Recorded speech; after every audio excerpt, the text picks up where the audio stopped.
Hello मेरे प्यारे बच्चों, क्या हाल चाल? बढ़िया सब। तो आज लेकर आए हैं आपके लिए एक न्यू वीडियो और बहुत ही शानदार वीडियो होने वाला है। आज हम लेकर आपके लिए आए हैं बायोलॉजी, क्लास 12 बायोलॉजी 2025 तो ऐसे टॉपिक जो बोर्ड एग्जाम में 100% फंसते हैं। तो आज हम उन्हीं टॉपिक के बारे में आपको बताने वाले हैं कि अगर आप इन टॉपिक को तैयार कर लेते हैं तो आपको 70 में 65 नंबर लाने से कोई नहीं रोक सकता। तो आज हम सिर्फ यही टॉपिक पढ़ने वाले हैं, कौन कौन से हैं, फिर हम आपको इन टॉपिक को तैयार करवाएंगे। तो देखते हैं कौन कौन से टॉपिक हैं, आप देर ना करते हुए तो देखते हैं। सबसे पहला चैप्टर है पुष्पी पादपों में लैंगिक जनन। तो सबसे पहले हम देखते हैं, चैप्टर वाइज देखेंगे कि कौन कौन से मोस्ट इंपॉर्टेंट टॉपिक हैं। तो चैप्टर 1 है पुष्पी पादपों में लैंगिक जनन। तो लैंगिक जनन में सबसे पहला टॉपिक है एक प्रारूपिक बीजाणु की संरचना का सचित्र वर्णन कीजिए। ये टॉपिक ऐसा है कि इससे हर बार 1 से 5 नंबर तक क्वेश्चन बनते ही हैं। अब अगला क्वेश्चन है कि लघु बीजाणुधानी का निर्माण तथा लघु बीजाणु जनन क्या है। और अगला टॉपिक है कि परागण तथा परागण के प्रकार एवं लाभ तथा हानि बताइए। अब देखते हैं अगला टॉपिक क्या है। अगला टॉपिक है कि मानव जनन एवं स्वास्थ्य क्या है। यानी ये जो चैप्टर आपका दूसरा है और तीसरा आपस में मिले हुए मानव जनन एवं स्वास्थ्य, इससे कौन कौन से इंपॉर्टेंट टॉपिक हैं हम आपको बताएंगे। तो सबसे पहला टॉपिक है अपरा की परिभाषा एवं अपरा के कार्य क्या है, आपको इनको तैयार करके जाना है। और दूसरा टॉपिक है कि युग्मक जनन क्या है, इसके बारे में आपको डिटेल में पता होना चाहिए। तीसरा टॉपिक है मानव जनन में यानी मानव में अंडाणु जनन की प्रक्रिया का सचित्र वर्णन। और अगला टॉपिक है मादा के जनन, पुरुष जो मादा का जनन तंत्र होता है उसका सचित्र वर्णन, और पुरुष के जनन तंत्र का सचित्र वर्णन होना चाहिए। अगला टॉपिक है कि IVF यानी इन विट्रो फर्टिलाइजेशन पत्र निषेचन क्या होता है, तकनीकी पर टिप्पणी लिखने को आता है। अगला टॉपिक है कि जनसंख्या विस्फोट एवं निवारण पर निबंध लिखने को 5 नंबर में क्वेश्चन बनता है। अगला टॉपिक है, देखते हैं अगला चैप्टर कौन सा है। अगला चैप्टर है वंशागत विविधता के सिद्धांत। तो इसमें से कौन कौन से इंपॉर्टेंट टॉपिक हैं आपको हम बताते हैं। इसमें का पहला टॉपिक है कि डाउन सिंड्रोम क्या है, इस पर टिप्पणी लिखिए। और अगला टॉपिक है मानव में लिंग निर्धारण कैसे होता है। जो मानव है, मनुष्यों में लिंग निर्धारण कैसे होता है, मधुमक्खी में लिंग निर्धारण कैसे होता है और पक्षियों में लिंग निर्धारण कैसे होता है, ये सब क्वेश्चन मोस्ट इंपॉर्टेंट क्वेश्चन हैं। अगला क्वेश्चन है अनुवांशिक रोग क्या है, अनुवांशिक रोग के बारे में आपको पढ़ के जाना है। अगला क्वेश्चन है मंडल में, मंडल के जो वंशागत के नियम हैं, 3 नियम होते हैं, आपको इनके बारे में पता होना चाहिए।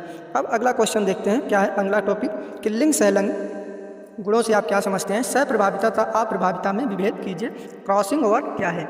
इन सभी टॉपिक को आप एक एक करके अभी आपके पास कम से कम 4 से 5 महीने हैं, आप इन्हें तैयार कर सकते हैं। अगला चैप्टर है मानव स्वास्थ्य तथा रोग क्या है। अगला चैप्टर जो है आपका मानव स्वास्थ्य तथा रोग। तो इससे देखते हैं कौन कौन से इंपॉर्टेंट टॉपिक हैं। एल्कोहल के और ड्रग्स के दुरुपयोग पर टिप्पणी लिखने को आता है। प्रतिजैविक से आप क्या समझते हैं, किन्हीं 2 प्रतिजैविकों के नाम लिखने के लिए पूछता है। और स्टेम कोशिकाओं पर टिप्पणी लिखिए। और क्या होता है, टाइफाइड के कारक लक्षण तथा रोकथाम के उपयोग लिखने के लिए बनते हैं। अब देखते हैं अगला चैप्टर कौन सा है। अगला चैप्टर है मानव कल्याण में सूक्ष्म जीव।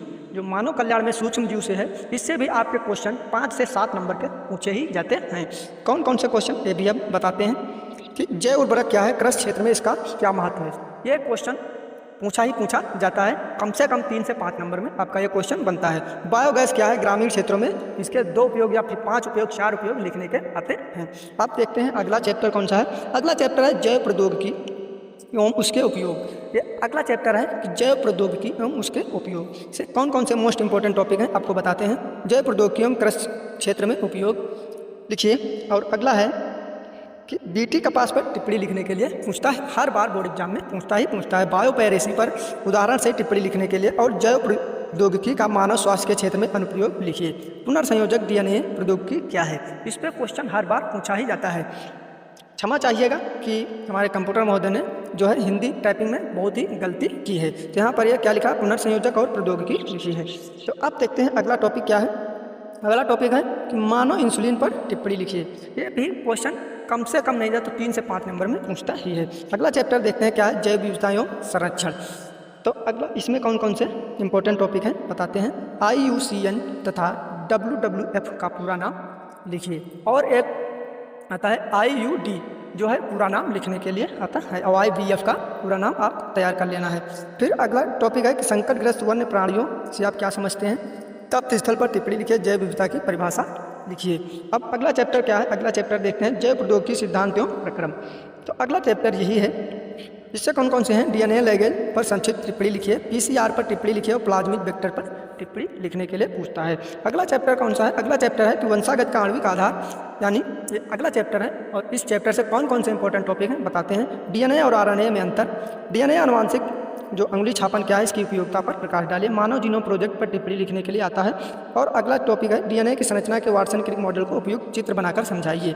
और अगला टॉपिक है कि कार्य के आधार पर आरएनए कितने प्रकार के होते हैं। और अनुलेखन पर टिप्पणी लिखिए, आनुवांशिक कोड क्या है इसकी मुख्य विशेषताओं का वर्णन कीजिए। तो ये रहा आज के मोस्ट इम्पॉर्टेंट टॉपिक जो कि क्लास 12 बायोलॉजी के हैं। अगर आप इन टॉपिक को तैयार कर लेते हैं, इनको देखते हैं और टॉपिक को तैयारी करते हैं तो आपके 65 नंबर बिल्कुल पक्का है कि आएंगे।